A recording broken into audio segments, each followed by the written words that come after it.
Take me to another place where the fairy tales don't end.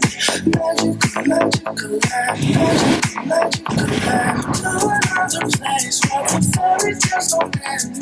Magical, magical land. Today's guest is a good friend and former colleague of mine. He's the director of partnerships and innovation at CARE in Denmark. CARE is a non-for-profit organization and a global leader dedicated to ending poverty. Please welcome to the show, Jonas Engberg. Hello, Jonas. Welcome to the show. Great to have you here. How are you doing? I'm well. I'm very well. Yeah. Cool. So I think we have a lot of topics, and as I said before we started recording, we should have a beer like usually when we are on the call, but we're not doing this because it's still morning and it's kind of working time.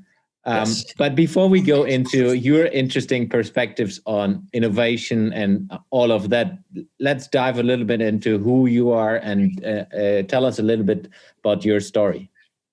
Sure. I am born and still live in Copenhagen in Denmark. I'm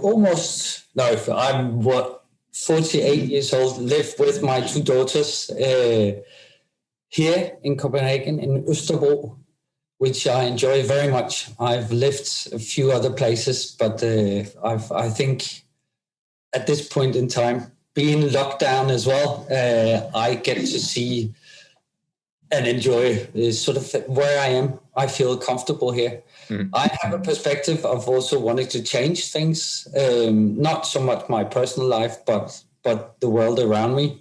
Mm. I've been working within sustainability my entire life in IKEA, where I had the pleasure of also working with you, of course.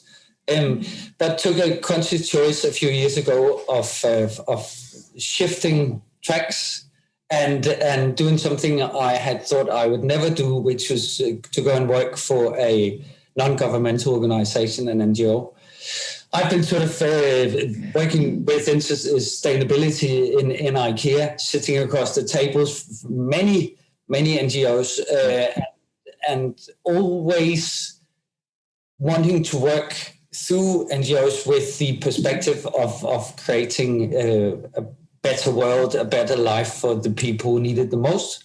And I found that it was difficult, or at least the NGOs was not structured in such a way that they would engage the business side of IKEA, more the philanthropical money side.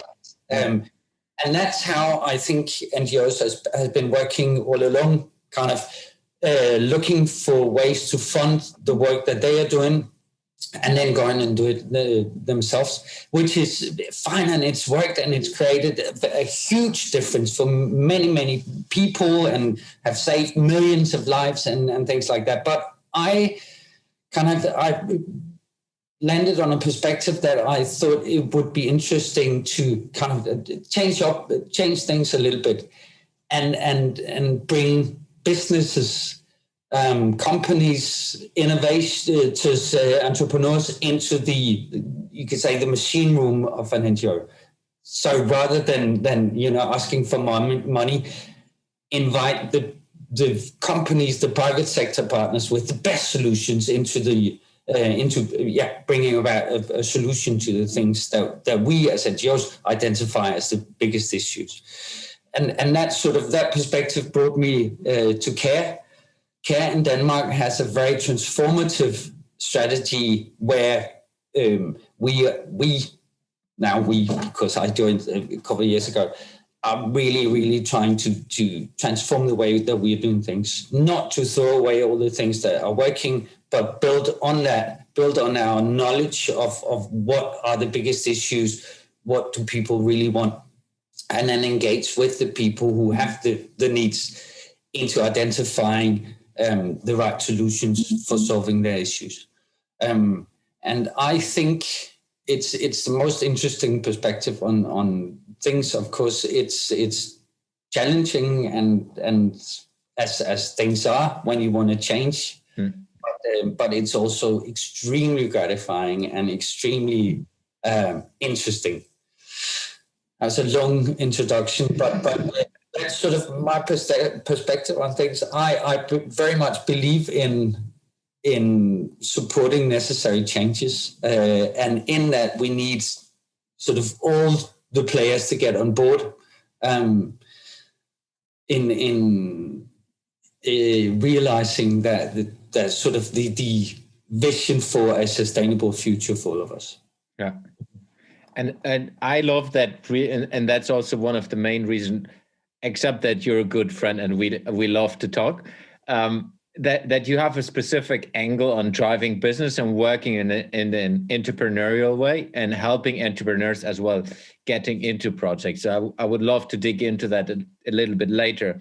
Before we go into these topics, what is innovation for you and how do you see innovation in this world? Innovation for me is a lot of different things. I like, as I do with sustainability, take the broadest angle on it and use it kind of as an umbrella frame for everything where we try to tackle issues in a different way.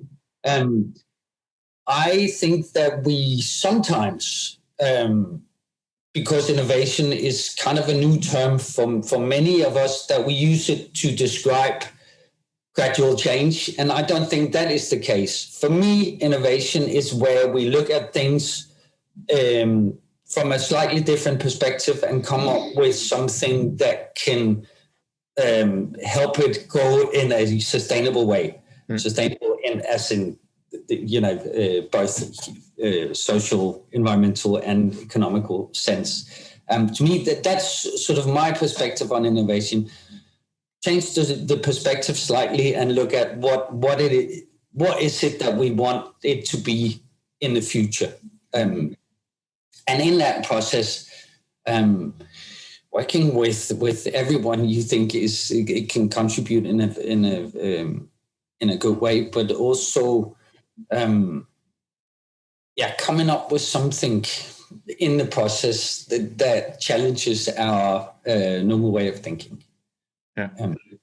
It's not gradual change. It's the transformative change where we put our perspective on a sustainable future. Yeah.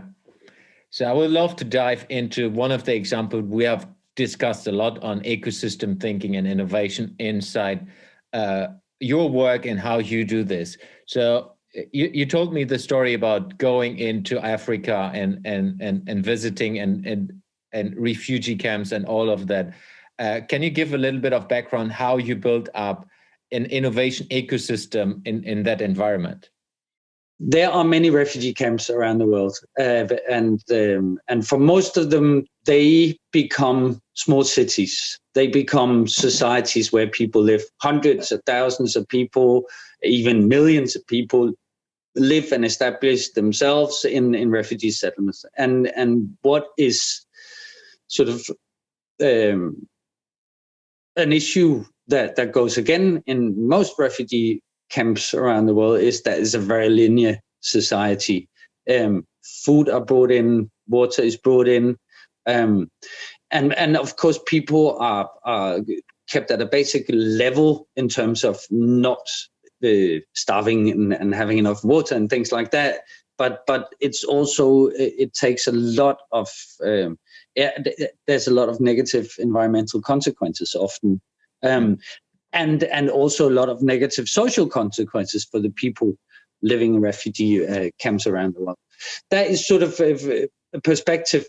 What we want is to try and change that with a systemic, new, methodic, innovative approach that we call Camp Plus. We want to turn the negative aspects of refugee settlements into something positive, both environmentally, financially. It's very expensive to run a refugee camp. It takes constant funding because it's not self-sustained, but also the environmental aspect of things, of course. The social aspect of things. People in refugee camps are often not very well off. Yeah. And it takes toll on people living in settlements, in camps, not being able to live your life fully. The average refugee in the African continent lives 17 and a half years in a camp. That's the entire childhood. there are people live there 3 generations. So it's just, we try and change that perspective, and we have a concrete project in a refugee camp in Uganda called Shuangali or Kuangali, in the northwestern part of Uganda. Right now, there is around 130,000 refugees from the Democratic Republic of Congo and from South Sudan living there. It's been there since the 60s, but are growing rapidly right now. There are around 500 people arriving every day. And it's a very well-structured refugee camp. There are 30 NGOs working with different aspects of this. What we like, or what we envision, is that if we take sort of a broader look at it, what do we do to structure it in a way where it becomes a sustainable society that can live off the surrounding surrounding resources? How can we utilize those resources in a better way? How can we rethink things? And therefore we set out together with 11. That was not a conscious choice that it was 11, but we went there in January of last year to take a different look at it, to kind of, it was a sort of a fact-finding, but also human-centric design approach to revisiting and visionizing, I don't know if that's a word, but taking a perspective on things. Yeah. What could we do if we rethink this? What would be ideal? What synergy effects are there between the different, of course, needs people have, but also the way things are structured today? How can we, with all the solutions that we can reach out for, that is there in the world, how can we solve things in a different way? And in that process, very much involving the refugees themselves in the design and innovation processes. So we had, I can't remember how many, but many meetings where we gather groups. And say, what do you need? What would you like us to give you? But what do you dream about? What would you like your life to be, and what's preventing you from having that life? I'm sure we're not the first one, but it was just a different perspective on things. And that brought about, including the vision of looking at, with our knowledge and the private sector partners, their view on available solutions, brought about sort of a vision of something that is a sustainable society. There are many unused potentials and unlocked resources in a refugee camp, even though people are extremely, you could say entrepreneurial. I don't know if that is a word, but really want to create a life for themselves. Yeah. Very, very interesting, and it sort of blew my mind is a big term, but it really changed my perspective on things. I had envisioned, this was my first visit to a refugee camp, I had envisioned sort of people being passive and sitting around, not because they want to, but because they were forced to a little bit. But it was very, very different. It's a vibrant, small society where people, without generalizing, but where you see great ideas popping up, see small businesses being created everywhere out of what we would perceive as nothing, right? 3 screwdrivers and a small soldering stick powered by a small solar panel becomes a mobile repair workshop. And things like that, just, it's everywhere. So there's so much willingness and eagerness to create a better life for yourself in a situation like that, which I thought was extremely inspiring for also the private sector partners that we brought with us. And it changed their perspective as well as to what it is that these people need. They don't necessarily need new things. They need help to kind of raise the level a little bit. When you ask, and this is without generalizing, but the general feedback that we got, the general insights that we got into what people really want out of this whole thing, what it is that they need right now is just a little bit more ability to create a life for themselves, to create a better life for them and their children. And that means,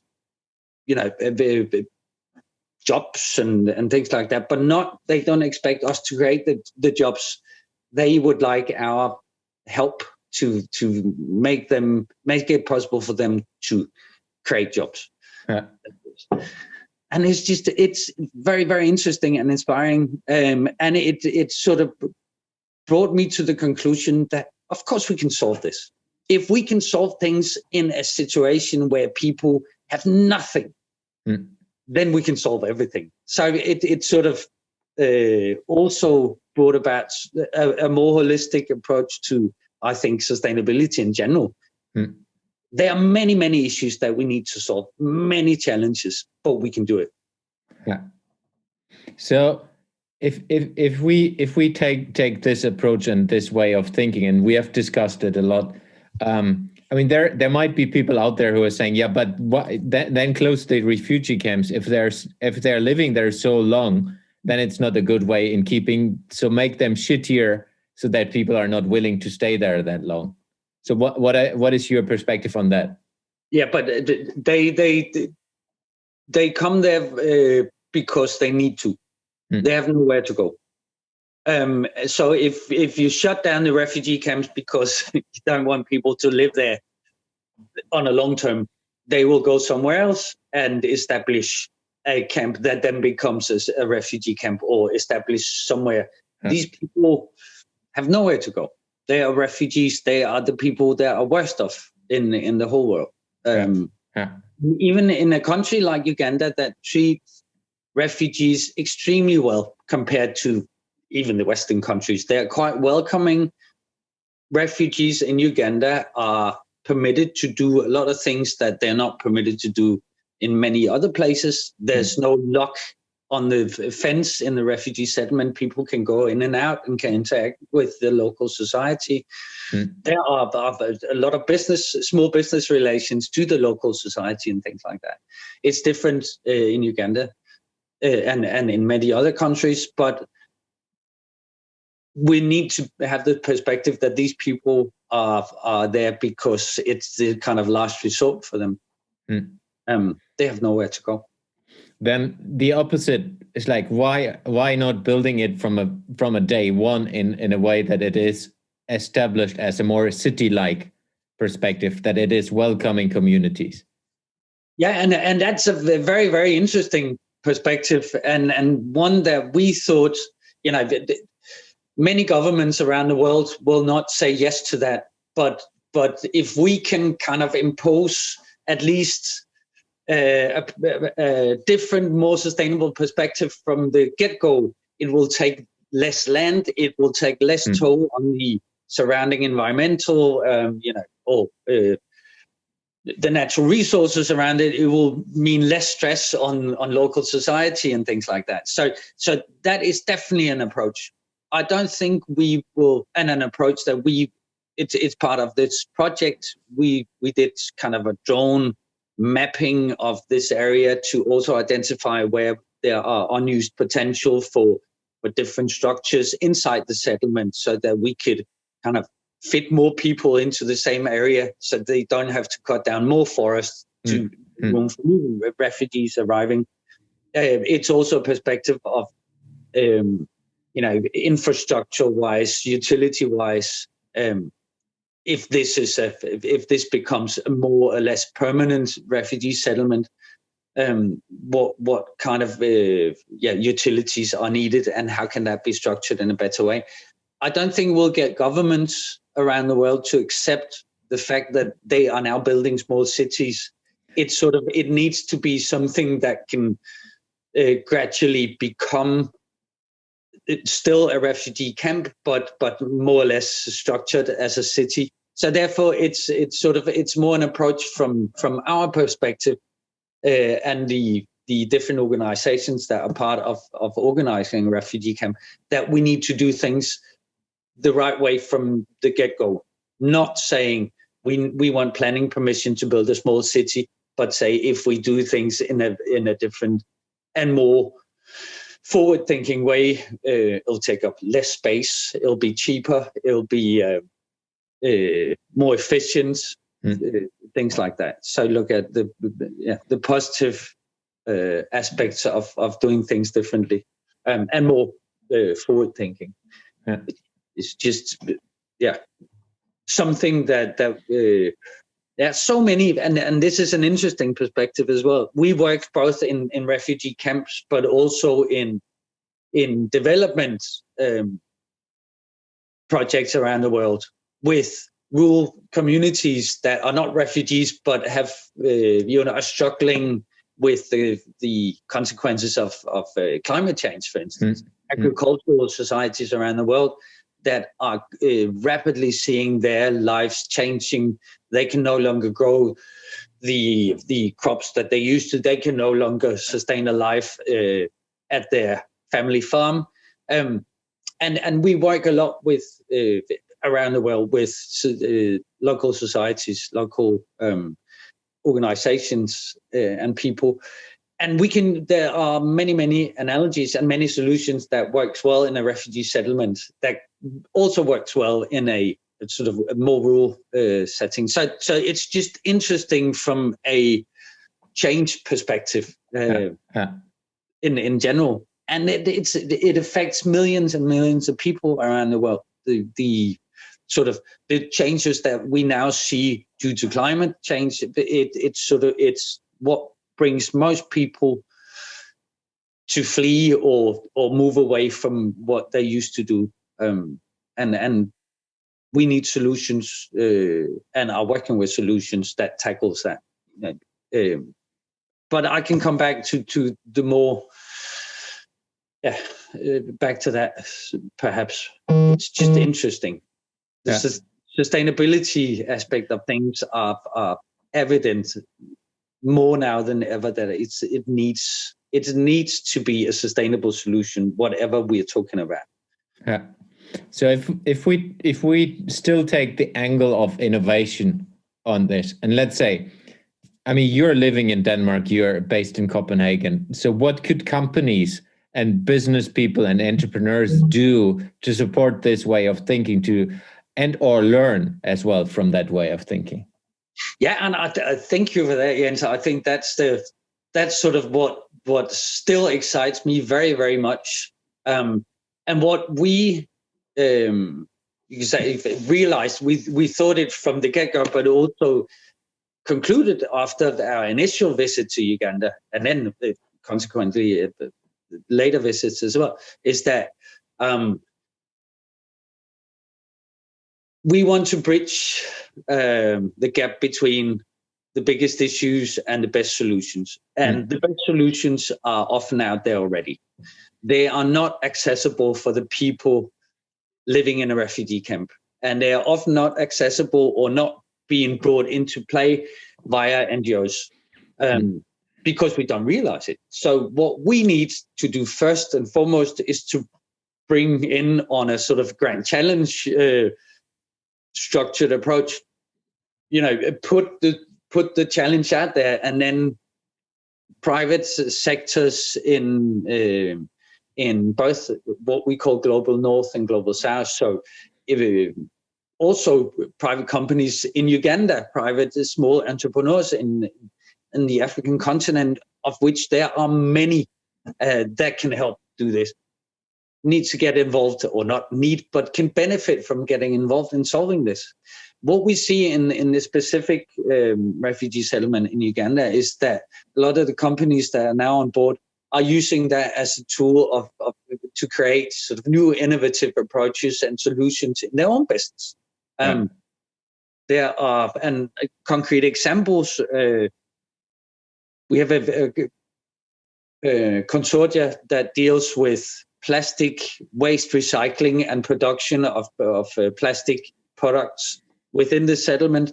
And that is now, those solutions are now being utilized also and being thought to be utilized in a sort of decentralized plastic sorting solution that will be applied in Europe. Yeah. Maybe not right now, but over time. And there's a lot of a lot of analogies. It's a different society, but it's not that different, and the challenges are more or less the same, to some extent at least. So there's a lot of development, innovative solutions that can be brought about and even tested and turned into successful businesses that can then be applied. But there's also a lot to learn about building solutions that are market-oriented from this outset, and market-oriented in a market which is almost non-existing, where people's purchasing power is close to none. How can we structure things in a situation, in a refugee settlement, where people almost have nothing and still make it a successful business with an actual return on investment and things like that? That is a very, very interesting perspective and something that we learn a lot from, but also that the participating companies learn a lot from. It's actually possible, even in a situation like that, to construct something that can sustain itself and become a proper business. That's a very, very interesting approach, and something that we all learn a lot from. So back to your question, Jens, which I don't think I answered fully. I think the private sector in general, when we talk about private sector partners, we often talk about sort of Western society companies or companies that are already established or are emerging in a more Western or a developed part of the world. But we see huge market potential in our sector of sort of, we need the solution. So there's a lot to gain from getting on board in that. There's a lot to gain from the further development of the businesses by working together with organizations like us. On the other hand, we are also, and this is part of my role within CARE, to take the business approach to our work. Rather than put our hands out and ask for help. We would like to invite private sector partners on board and help us develop things, develop solutions, not just technical, but also different approaches to solving the big issues that we are set in place to solve. But in that process, also develop new businesses, develop new business models for the participating companies. And I'm not afraid to say, and we should not be afraid to say that it's okay to make money in this process for private companies. I don't see them as donors. I see them as participators. There's a lot of business to be made, and this is not taking money from the poor people.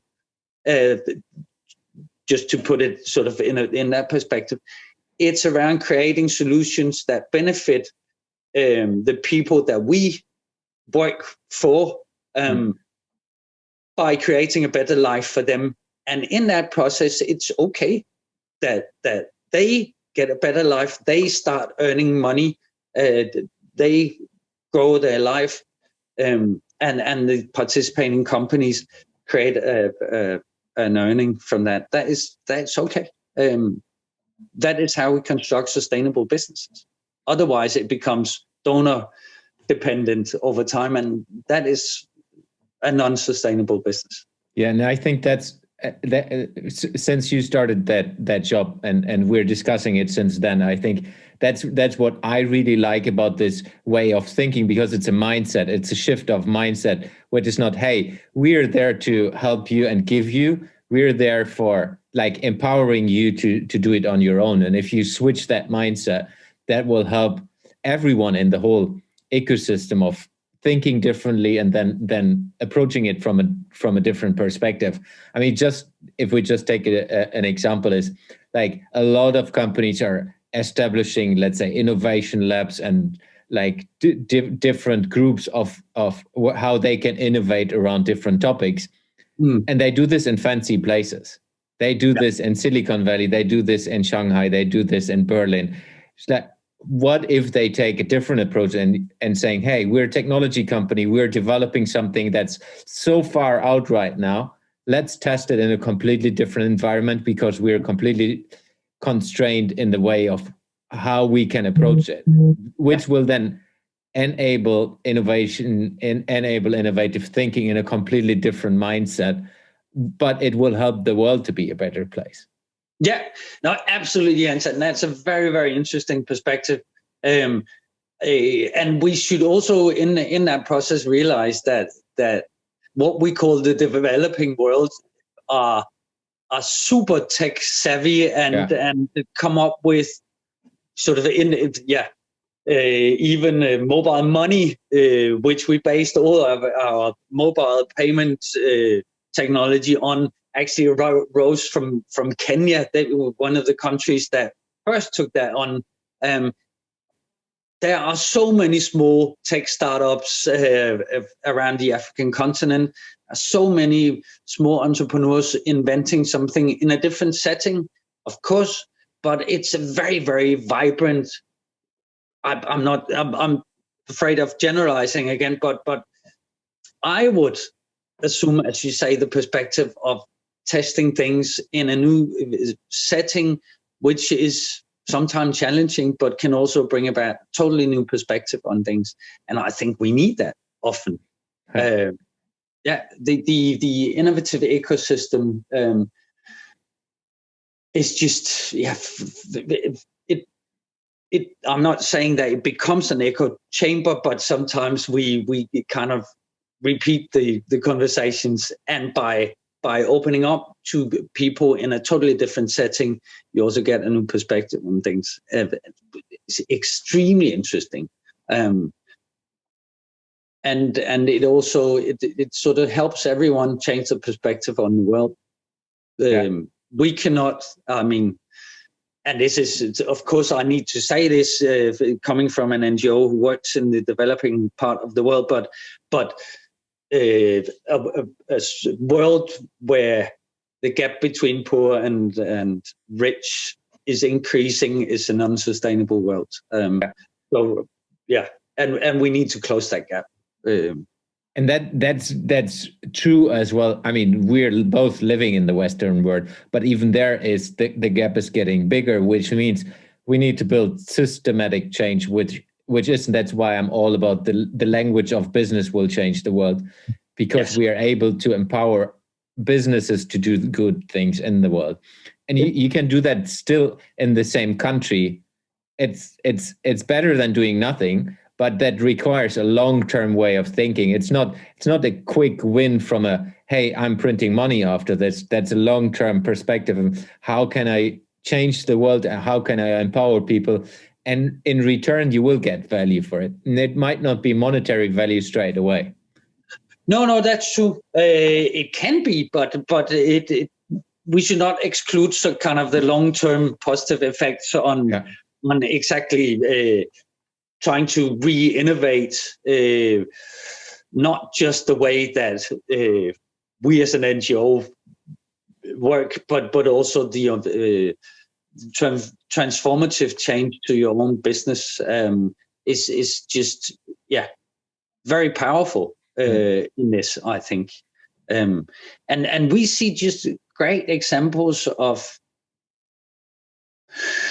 I like the perspective of the kind of business language as well. Also, we see great potential in getting businesses on board in not aiding us in our work, but in constructing something together with us, and together with the people that are sort of the potential market, because that's when we see the powerful, good, long-term changes to things. There's also the whole thing about what the discourse, the change in discourse. I think where we've, as NGOs, and we've talked about this many times, and the sustainability conversation has changed over the last 2-3 years, and it's really rapidly changing. But still, sort of, if we look 10-15 years back, the necessity of the sustainable change has just grown in perspective. But I think many also Western-based companies have not really yet taken on the necessity to the extent that they have to, in how a sort of transformative change will need to occur, because we live in the Western world. It's not the people in the refugee camp who has the big climate impact, right? It's us. It's affecting their lives the most at present. We have this term that we call climate injustice. We are the cost in the Western world of it's our habits, it's our consumption that leads to the human-based climate change. But if it affects the poor people living in countries where weather is now rapidly changing. But the companies that are now involved in changing their own business model will need to kind of speed up and take part in that gradual, transformative change even faster. And it's also about changing your perspective on what the world is. I mean, it's a whole. We can't, as I said before, sort of, we can't be very rich and then seeing them being really poor and thinking that's fine, we'll throw them some money once in a while and have a big TV event and then that's fine. That deals with our back conscious, and then we'll move on. We need to see ourselves as one world, without quoting Bob Marley or anything. Yeah, but I love that discussion. Slowly getting towards an end, because I know we're both of us are busy and having other things going on as well. So if you could work with a specific project which is creating a huge change in the world, what kind of project would that be? One specific project, Jens, there are many, of course, and there are many things that we could do, but I am totally in love with one specific project right now that I want to grow. And if it's okay, I'm going to talk about that because it holds all the different components that I have tried to cover in this conversation. And it's the plastic recycling unit that we came up with when we were in the Ugandan refugee camp a year and a half ago, almost, or something like that. And it's because it arises from the perspective on the people, the refugees, their wish of creating a better life for themselves, and something that enables them to earn a bit of money so they can create a better life for themselves and their children. So the basic needs that we saw or that we heard from them was jobs, ways of earning money. At the same time, there was plastic pollution everywhere, as we see in many, many places, small pieces of plastic polluting their crops, polluting the waterways, but just being a general nuisance, and no recycling system. It's, of course, plastic recycling in Uganda, but not effectively. And I know from working with sustainability within IKEA, of course, and just in general, that plastic recycling is, of course, possible. Mm-hmm. So we came up with constructing this small, it's not a factory, it's a production unit that enables its dimension so that it can take on all plastic waste within the refugee settlement and possibly also in the surrounding area. Take that in, sort it, clean it, process it, and then produce products that can be sold within the refugee settlement. So what we did was, the technology is not so much new. It's based on 100% renewable energy, solar cells, and things like that. So it's just this decoupled small unit. The technology itself is maybe not innovative, but the way it's brought in and the way it's being realized is a new way. We have a small consortium working on it. We have a local company in Uganda also involved, and then of course our office in Uganda. But the whole identifying market potentials process has been new. In a care setting, identifying price points for existing products being sold within the refugee settlement, identifying the market potential. That is new, and that is an innovative approach when we talk about development aid. That we go about it in a way where we try to identify the market potential for this. And only when we realize the market potential can we do the calculations. I'm not sure the market potential, the collection of plastics, and in between there's a production unit and a processing unit. By kind of calculating backwards, saying we want to market products locally produced, made out of recycled plastics, and the products will be priced lower than what is currently being sold within the settlement.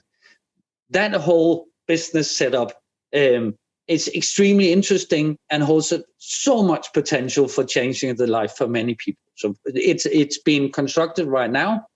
It will be up and running early February. It will produce roof tiles out of LDPE plastic. It will produce dishwashing bowls out of PE plastics and different other things. It will be marketed at prices 10% lower than what is currently being sold on the market there.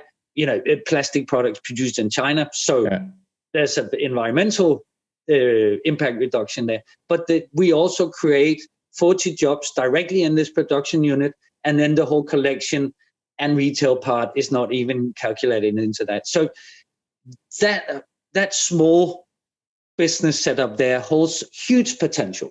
And my vision is that we, or what we're working with now is, when it's up and running, it'll sort and process around 1 ton of plastic per week, and that's the entirety of plastic waste being produced is not right, but being available within the settlement. It will produce products also for sale, possibly outside the refugee settlement. And then this unit, it's a small, you can say, small business in itself. It has a return on investment of less than 10 years because there's a margin calculated into all processes. So it's actually a proper investment. We have taken on the initial investment, of course. There's an OPEX that is calculated into all sales prices. And what I want to do is copy this unit globally. Right now, we are focusing on this unit. In a few months' time, I'll come up with a suggestion of the whole Eastern Africa plastic issue within refugee settlements, and then possibly also, urban outskirts where plastic pollution is also a big challenge. And where local production and manufacturing could mean that we could move the value creation of plastic recycling downwards towards the people who need it the most. That was a long talk around this unit, but it's an example of the approach that we take to creating something that could be sustainable businesses within itself, but also is based on identifying the biggest issues for people, the biggest dreams and visions, and then tackling it in a way. Ellen, det er ikke så godt lige nu. Tackling it in a way where joining. Daughter and Kat, tackling it in a way where it becomes something that we can, it becomes a sustainable solution in itself, a self-sustained solution that we can then draw ourselves away from. And I don't know if I explained that in the right way, but where ownership of solutions, of production technology is taken over by the people who actually work with it. Really lovely project, and I'm really looking into following it and supporting as much as I can as well. So where will you be in a year from now? And you can answer that from a personal perspective, business perspective, whatever you want. I would like to, I will be within a year, I will have built, it's from a business perspective. It's a good question. But we will have 5 plastic sorting units up and running, or in the late stages of establishment in 3 refugee settlements, based on a so kind of revolving fund structure that we have established, hopefully, and we'll have companies involved who can then draw on the technology, taking it backwards. That's one project I really, really hope that in a year's time we'll see it. We will see it grown by at least 5 times, so 5 units. I will have possibly, maybe not been in Uganda, but at least I'm hoping. But I also, in this whole COVID-19 lockdown, we've also realized that maybe we need to look at how we engage in developing countries. We can do a lot. We have local offices everywhere. So online meetings is a lot more useful now. We've learned a lot from it. But we will have conducted a few more innovative design sprints in this refugee settlement that we're working in. And we will have come up with the 2.0 version with even more different tracks to investigate and to develop. And a few steps closer to creating what we can then call a sustainable refugee camp. Yeah, awesome. So where can people find you? How can people reach out to you and learn more about what you're after? They can always write emails to me as much as they want. I hope you will share my email details. I'm also able or reachable on phone and via CARE's website, CARE Denmark's website. I don't know where else. Maybe LinkedIn. LinkedIn, yes, of course, that as well. WhatsApp. I'm on all platforms, but I read emails a lot. Yeah, true. That's the easiest way to reach you. So, and I will put the links in the show notes as well, so that people can find you and reach out to you. Awesome. Awesome. And thank you for taking your time to talk to me again. It's always a pleasure talking to you. And I am following you very, very closely, and I love your vision. I think it fits very well with what we try as CARE, but what I personally also would like to see, the empowerment of people to actually go and innovate, companies, private sector, but also just personal people themselves. It's just worth reminding everyone that we can change things for the better if we do it. No, We it's a need to pleasure. do it together, though. Yeah. Now let's figure out how we can do that and meet off record with a beer again and discuss it in details. We will. Okay. Yes. Excellent. Awesome. Thank you very much for joining the show, Jonas. It was a pleasure. Thank you. Thank you, Jens. Appreciate it. Speak to you soon. Talk to you. Take me to another place where the fairy tales don't end. Magical, magical land, magical, magical land. To another place where the fairy tales don't end.